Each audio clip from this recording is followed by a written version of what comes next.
ধ্বংসস্তূপের মধ্যে উদযাপনের কোনো অবকাশ নেই।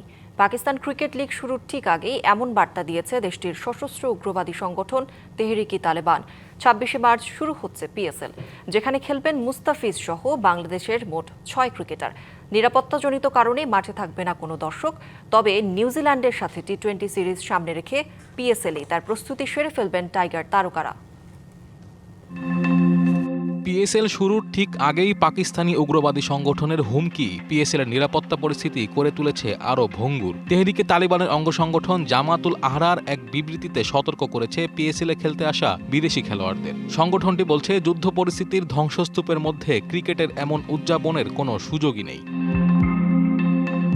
তবে নিরাপত্তা পরিস্থিতি নিয়ন্ত্রণে আছে। পাকিস্তান ক্রিকেট বোর্ডের এমন আশ্বাসেই পিএসএল খেলতে গিয়েছেন বিদেশি খেলোয়াড়রা, যাদের মধ্যে আছেন মুস্তাফিজ, রিশাদ সহ ৬ জন বাংলাদেশি ক্রিকেটারও।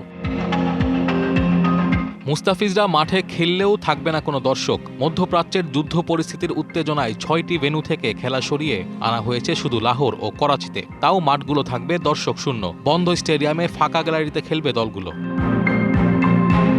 দর্শক না থাকলেও বাংলাদেশের ক্রিকেটারদের লক্ষ্য হবে ভিন্ন। পিএসএলে খেলছেন মুস্তাফিজ, রিশাদ, পারভেজ ইমন, নাহিদ রানা, শরীফুল ইসলাম ও তানজিদ তামিম, যাদের প্রত্যেকেই হয়তো খেলবেন নিউজিল্যান্ডের সাথে আসন্ন টি-20 সিরিজে। সিরিজের প্রস্তুতি হিসেবে পিএসএলে খেলে নিজেদের ঝালিয়ে নেবে টাইগার তারকারা। Naim Hamid, DBC news. নগদ নিয়ে এলো হার না মানা হার অফার। সর্বনিম্ন ১০,০০০ টাকা রেমিটেন্স নগদে পাঠালে থাকছে স্বর্ণের হার জেতার সুযোগ।